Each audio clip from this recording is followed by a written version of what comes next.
Mm. Hi, I'm President of Hollywood, Joel Saints for YouTube. That's my buddy Patrick McCray. That's my buddy Alan Gallant. We're here to review the movie, The President's Analyst. Guys, I gotta tell you, the one that I love about this movie is the camera angles, which is really, really neat. Get a lot of provocative camera shots, and I love the paranoia of James Coburn's character in this. It is, I mean, it drives the movie, but it's so criminally good. He has to be the president's analyst. And he himself, because of this, is like, who's going to be my analyst? But I can't even sleep with my own girlfriend. Oh my God. All right, questions. When did you guys first see this movie, Patrick? I think I must have seen it in high school on, TBS or something like that. And it was late at night. And I think I just saw it, after the credits began. And I didn't have a TV guide handy. So what on earth is this thing? But I kept watching. I thought, is this a Flint movie I've never heard about? And I kept watching it, and it kept getting stranger and stranger. I later found out what it was, but I was just mesmerized by it. Alan, when did you first see this movie? Probably mid-'80s, I'm thinking. Again, it was probably, network or cable on the weekend at some point. Yeah. I know it had happened after I had started working in professional theater. So I had an appreciation for the rather gradually intensifying satirical paranoia of the whole thing as it went on. It just starts out so aspirational. Yeah. This could be such a wonderful experience. Yes. And it just becomes a nightmare for him. Yeah. 90-degree turn into some dark alley somewhere. And you realize how funny Coburn's physicality becomes. Oh my God! As he plays up the angular nature of his body. Yeah, and I think at this point he was, he'd been taking karate. Yes, with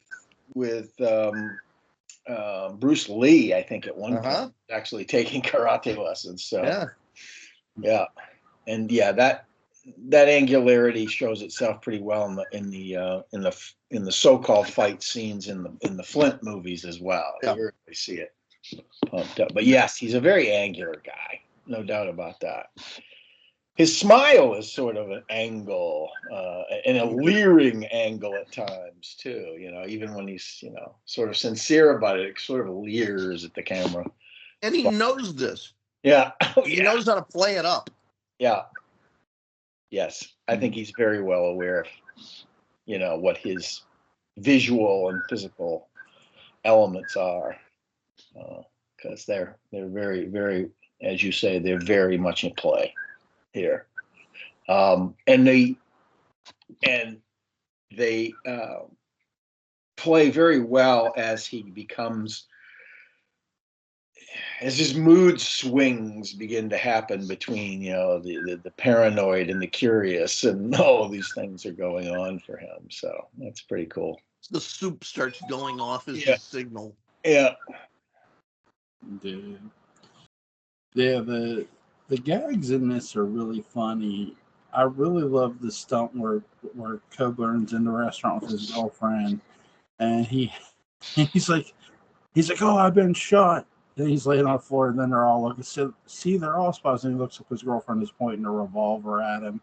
The revolver gags in this, and just the revolvers in this in general, are hilarious. The gun stuff in this is hilarious. The assassination stuff is just too good. Where it's one guy crawling through the field after the. Oh God! Yeah, and then you see the aerial. As Severin Darden is the only one, and he's got this look of complete disgusted frustration on his face, and then the aerial view, and there's a whole bunch of bodies around him, and it's like, what? So yeah, that's there's an extreme to a lot of this that satire can only really give an appreciation for, which is why it's satirical in order to make it to realize it. But also it is an embodiment of that whole Cold War paranoia that's going on at the time, and um, the more sophisticated view of how the government has become infected with the virus of paranoia, along with the reality of what's happening. So you put those two things together, and it's like, yeah, he's paranoid, but he's not crazy. Yeah. It's the world is crazy, not It's also him. it's one of the only movies, certainly the earliest movie I can think of, to play up the specific nature of the tension between the FBI and CIA. Mm-hmm. And that was a really accurate sort of view of their own cliches. Yes, yeah, and the fact that there was a lot of extra legal bleed over going on in terms of what in this case, the FBI and the CEA were doing, and Which they were filmed, that's all yeah, dubbed.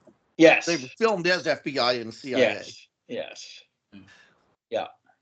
yeah, they got paranoid themselves. I think they got a letter. Yeah, which would What make you studio is incredibly this? paranoid, but it would also be a reality paranoia, not a delusional paranoia. So, Jewel, what studio is this? This was Paramount Pictures. Okay, well, it wasn't as bad as Warner Brothers. If it had been Warner Brothers, it wouldn't have gotten made. right, With probably Jack not. Warner at this period. No. Yes. Yeah, it's the latter day Jack Warner period. Yeah, no way. No way. Certainly would have never been made by Disney. Of course, Disney didn't make these kind of films back then anyway. So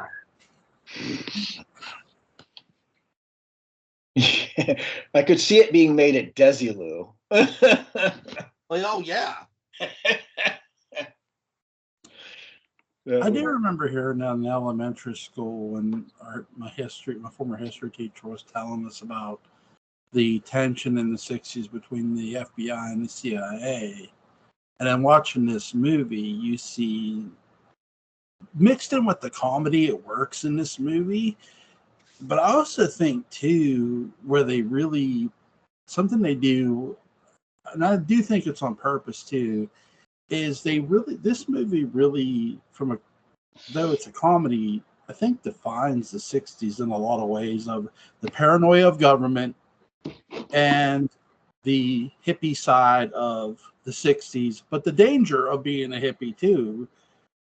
And the shallow nature of the quick fix of psychoanalysis. Yeah. The way it was viewed back then by society at large. Yeah. It does a really good job of, and I get it's made during the 60s, but it does a really good job of capturing its error in every way. Yes, it does. But it also nails its jokes too, which isn't always when you're making I don't want to say they're making a period piece or doing it on purpose, but they nail everything they're trying to get across. They get across to their audience simply, and it's really good. Speaking of nailing, I think Will Geer is in this. Yes, he is.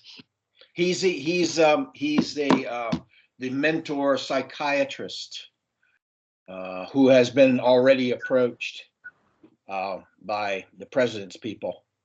Dr. Lee Evan. Yes. Alan and I were told by a source who will remain nameless that Will Geer and Burl Ives found a unique way of preparing chicken. Yes, or was it chicken, or was it? It was chicken. Maybe it was goose. Goose. I think it was goose. It was goose. Yeah. Yes. But the goose would be somewhat agitated in the preparation. But it was a stuffed goose. Yes. And you'll never see Will Geer the same way. Another musician is in this is Barry McGuire. Yes. Yes. This is Barry Maguire, who was one of the hippies, and this prefigures there's some stuff here that was already happening in terms of the Cold War between the intelligence agencies, but also the aggressive sort of covert attacks on hippies and various other groups that didn't become well known to the public for another few years. Operations like Control Pro and stuff like that. So, I mean, most people didn't really have an awareness of that, but apparently somebody either knew about it or envisioned it happening. This movie must have really pissed off a lot of people. Yeah. At the upper corridors of power. It almost tells too much truth. It does, and it didn't do well at the box office. Can't imagine. Imagine it had its legs cut off before it was even distributed. And didn't. I mean, it became much more popular later on. It definitely has cult status now. And then thinking about how small phones are getting, and their ability to monitor us constantly. Wow, was this ahead of its time? I mean, yeah, it's like he's in the office and he's saying, "What are you talking about? You're being paranoid. There are no bugs in this office." Well, here's the one I put in there. You know, I mean, it's just, Darden's wonderful. Yes, he's so good in this. He's fantastic. I always thought that he deserved a lot more credit for the art of improv in the American psyche and in the American, theatrical artistic movement. And Del Close kind of gets it all in terms of reputational. And actually, Darden got imported into Second City because of his immense skill at it. So apparently, Darden's real claim to fame was these immense practical jokes that he would arrange. That I think he played off as being, it's theater. It's just live guerrilla theater, right? But in fact, were elaborate practical jokes. As I recall, there's a movie called The Art of the Prank. And I think, if I'm remembering properly, Darden is mentioned a lot. Oh, yeah. Yeah. I can see that because he has a very soft around the edges sort of cerebral personality, which could suck you in. Here, we're talking about, we're talking, like you say, it's about the theater and we're, let's da da da, and then all of a sudden, you're sitting on a fart cushion and he's laughing hysterically at you or something. Now, Jewel, this guy plays Culp, the bad guy in Battle for the Planet of the Apes. That's right. Cool. Which we watched recently. He's very convincing at it too. Again, he's playing off of this sort of energy that he has, and it's really effective. It's one of the. That's a movie that's so terrible in so many ways, but its casting is really interesting. Yes, and what the screenplay tries to do with the casting they have is really interesting. It's had a budget of about $8. Yeah, by that time they kind of drained it. And there are movies that can be casted really, really, really well and just completely suck. Like, the 2012 Tim Burton Dark Shadows movie. But that's a worthy thing to talk about. It was cast well. It was even designed well. Yeah. Visual some of it were outstanding. I feel like the costumes, were done, especially Johnny Lee Miller's Roger Collins, were done without reading the script. Yeah. They just sort of watched the show and they knew what these characters were supposed to look like. And it was such a shame that his performance didn't match his appearance. Yeah. I'm going to get into that one day here soon. I got something for you guys here. James Coburn first met Theodore Flicker on the set of Charade, where the screenwriter was visiting his colleague and friend Peter Stone. Years later, Flicker met Coburn at a Christmas party where he showed Coburn the script of a film the screenwriter wished to direct. Coburn had just made Waterhole for Paramount and showed the script to Bob Evans, Robert Evans, for those who don't know who that is. Robert Evans, yes. Yeah, who loved it. A deal for production was made in 5 days. It was the first movie Evans greenlit as the new head of Paramount Studios at the time. All right. Evans can greenlight anything for a number of years. It was like, I like this, it's happening. It wasn't, he had that incredible amount of decision-making power. And he also had a golden touch with a lot of stuff, too. I mean, he was just really good at it. The film was shot in New York City and the Paramount Studios in Los Angeles. Evans claimed that during production of the film, he was visited by FBI agents who told him that the agency did not want the film to be made because of its unflattering portrayal of the FBI. Evans refused, but when pressured by his studio, he changed the FBI to FBR and CIA to CEA by redubbing the voice track, as you guys said, slightly out of sync. Evans believed that his telephone was monitored by the FBI or the he phone would have company. reason to believe that. Yeah. And both the FBI and CIA, had sinister qualities. Back then, that the FBI was left over from J. Edgar Hoover's time. Hoover may have still been alive at this point. That's why Walter Burke is referred to as Henry Lux, because it's Electrolux instead of Hoover vacuum cleaner. That's right. Because that's J. Edgar Hoover's name is akin to that company, and so said, let's be a little creative with this. But the head of the CIA at the time had they were in the middle of oh God, what was it? What was the mind control whole thing? XK Ultra or MK Ultra. MK Ultra. Thank you. Which was being helmed by a really interesting guy named Ewan Cameron, who was a Scottish psychiatrist working in Canada, and who was the big,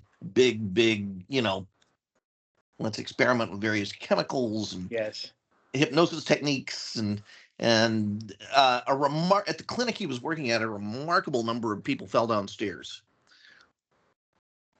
It was a very dangerous staircase. Yeah, I imagine they were quite paranoid and PO'd about the fact that LSD became a cultural element in California around this time too. I mean, it's like, come on, it's like there had to be a meeting of guys. How did this happen? Yeah. What else is going to get out and become a big pop phenomenon? Who's going to fall down the stairs today for letting this out? Yeah. Yeah. I dare say, too, I sort of wonder, and I don't know if he did or didn't. I wonder if, am I thinking of the guy who made The Prisoner watch this at all prior to making Patrick McGowan? Yeah, I wonder. Well, when was this made? 67, December. Prisoner was already well into production. Yeah, I think so. Yeah, I think it was coincidence. I think he enjoyed it. I'm sure he did. Yeah, I would think that there'd be a few aha moments in there, and for sure. See, they get it. I've been telling you people, and now look at this. That's right. This is not just UK sensibility going on here. The one characterization that really blew my mind the first time I saw this, because he's almost in a different movie, but not quite, because he sort of upsets the apple cart a little bit, and that's because of the intensity with which he plays the role, and that's Artie Johnson. It's like all of a sudden you're in a dramatic movie for a few seconds, and I think it's the camera angles and the close-ups on his face. What does Artie Johnson play? He's one of the I think it's the FBR agents, or at least he thinks it's Coburn's character thinks it's an FBI agent. It's where he comes in and he kills the Canadian, and then he doesn't have any bullets left in his gun, so he calls his cohort who won't give him his gun because it's against the rules, because he doesn't sign to a person with a license to kill, so he can't give him his gun. So he says, "Go get me some bullets." He goes off to get bullets, and then he and Coburn have this conversation, and it's when he first comes in there, and it's like, oh, this movie's taking a weird turn. It's going into some sort of a twisted drama now, and for just a minute. And I didn't even, the first time I saw it, I didn't even realize it was Artie Johnson for a couple of minutes. I didn't. I recognize Godfrey Cambridge and Pat Harrington. Yes, of course. Cambridge was one of my favorite stand-up comedians back in those days. And boy, he does a dramatic monologue at the beginning of the movie. Yes, that's just riveting. Yes, it's pretty cool. It's pretty cool stuff, and he plays it. I mean, he was one of the first comedians I ever saw as a kid who I suddenly realized this guy's versatile. He can do serious stuff, because he was doing TV guest spots on dramas and stuff, as well as comedy stuff. Very good, and he was a large man, so he could have a menacing presence too. Very much. Yeah. Here's a question for you guys: the boat they used in this movie, was it the same boat for The Last of Sheila? It looked like it a bit, at least the inside. I don't know. Might have been, some special boat that was built for shooting on. Not certain. I like how the inside looked. I like how Coburn's laying there and he's watching this guy with a gun. I'm gonna get killed. Oh my god! Then the one guy saves him.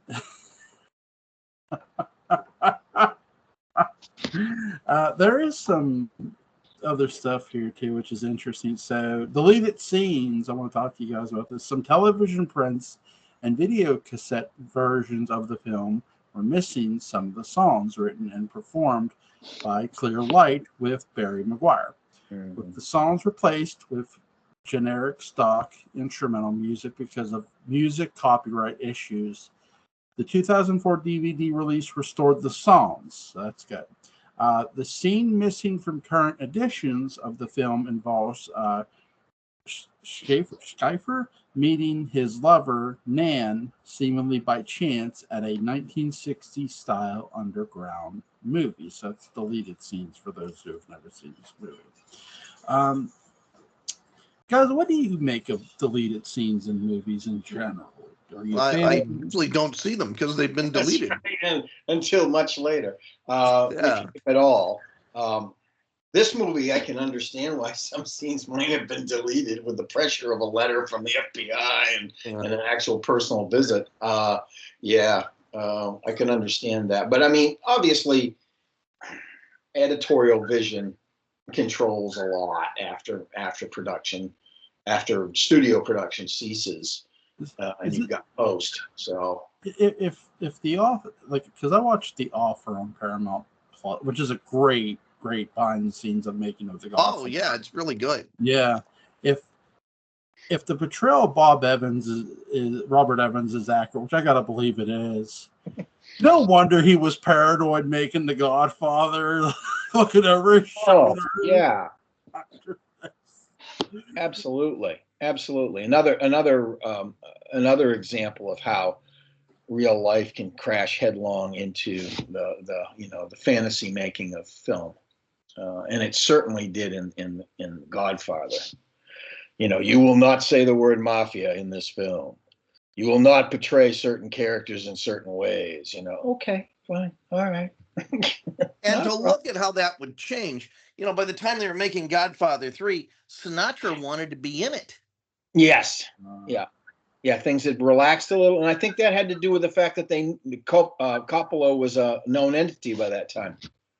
Sure, he was the greatest Italian-American film. Yeah, exactly. He was one of them. He was a paysan, and I think they trusted that he wasn't going to mess with them too badly. At least, he wasn't going to portray them as a bunch of bloodthirsty killers, even though, hey, we're bloodthirsty killers.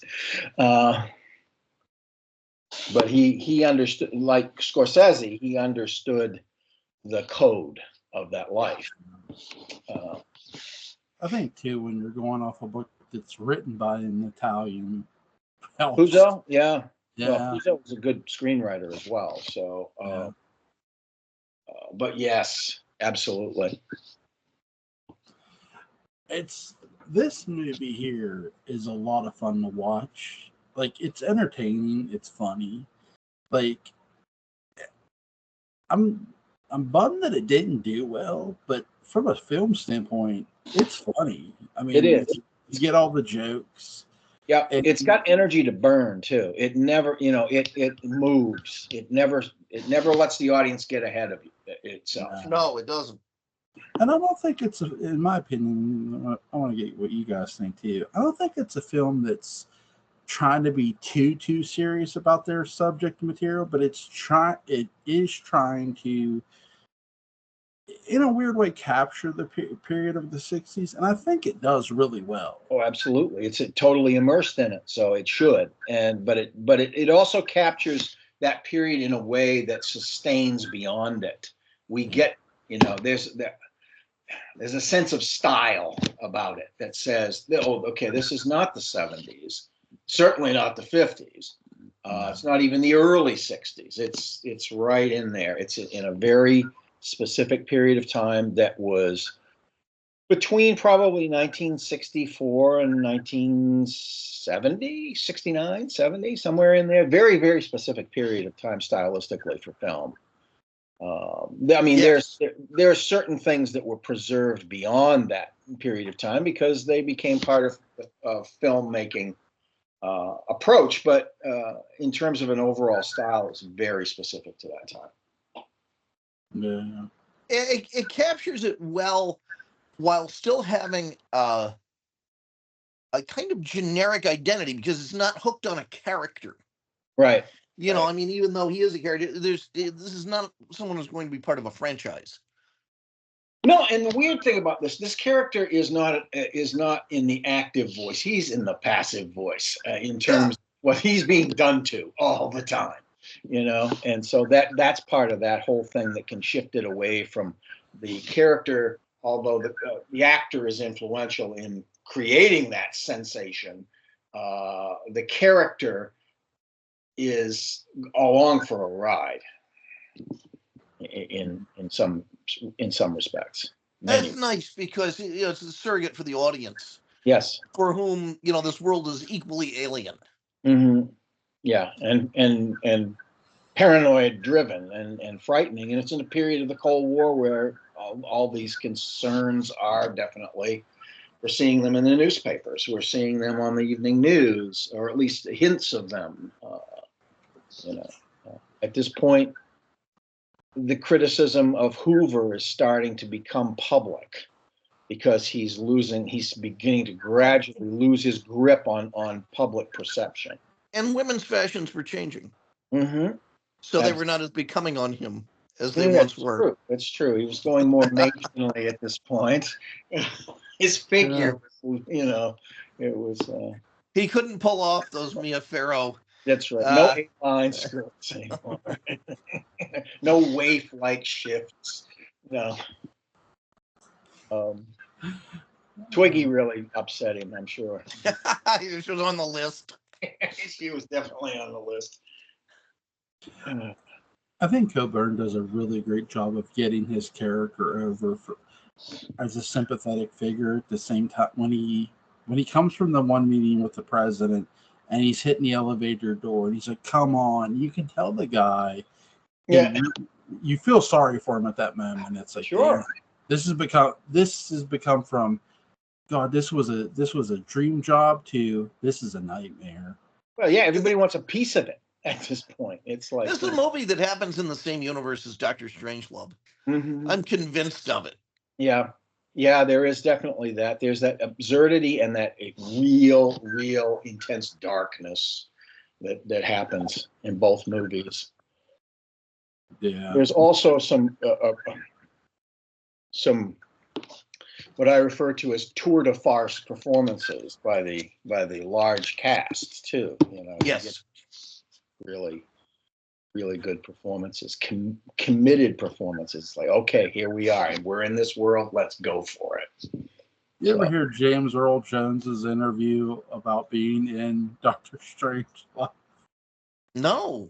What did he say? I know he's on the plane. Yeah, he was saying about how Stanley Kubrick says, "Don't worry, you're only going to be this long," and it's like, no, you ended up being twice as long as what you were initially promised. Oh God, yes. How many? Probably 1,000 takes. You know, the deep scene. That's Kubrick's. That was his notoriety. Was in, you know, here. Let's go 60 to 80 takes. Crazy stuff. Yeah. Oh my God. Weirdly, Jack Nicholson, you know, was notorious for hating to do more than a few takes. But yet he had nothing but good things to say about Kubrick for at least a long time. I don't know if he ever said anything bad about him or not, but he had really good things to say about him. Although he did remark about what he did to Shelley Duvall. He couldn't believe she put up with that. You know? Yeah. He had a good relationship with the kid. Yeah. With Danny. He apparently played chess with him. And taught him about filmmaking, and that they had a really tight relationship. Very I think cool. Kubrick knew exactly what he was doing of course when he was demanding those takes and so on. And it was actor manipulation. With Duvall, it was trying to bring her to the breaking point because of the types of scenes that she was playing, especially in the latter part of the film. But yeah, absolutely. And he also, there's no doubt that part of Kubrick's genius was in his atypical neurology. He's, you know, there's some obsessive compulsive stuff going on there for sure. But again, the results were in most cases extraordinary. So. Yeah, The Shining, considered one of the greatest horror movies of all time. Nicholson's and Duvall's performance is really, really good. Guys, scale 1 to, first of all, before I get to that, what's you guys' favorite scene in this movie here? I think that Godfrey Cambridge monologue at the beginning is really powerful. Pretty awesome. It really is. I mean, it's kind of unrelated to the rest of the film, but it fixes it at a very awkward period of time where psychiatrists were having to hear things like this. Mm-hmm. I like the conversation that Will Gear has with him about you're a man of your time, not my time. Right. I really think that's a very positive way to spin what people were becoming and what was asked of people and what people knew would be asked of them more and more in the decade to come, right at this period of time, 1967. Mm-hmm. There's an arc with Severin Darden where he goes from, you know, you are going to defect to, why would you want to live in Russia? I've lived in Russia. You know, there's that whole arc that happens there. It's almost it is a transformation of the character. He becomes this sort of, I hate my father. Yeah. This whole thing's going on. He's sort of like a dark Arnold Stang, you know. He becomes, and that's a great sort of arc that he plays into there. And it has to happen. There has to be chemistry between the characters and between the meaning of the dialogue. There has to be a lot of listening going on, a lot of responding going on there. And I think his improvisational stuff probably helped him immensely. Oh, yeah. You know. It's a very authentic performance. Yeah, it is. Yeah, even though it takes absurd turns at times, it's done it organically. It happens.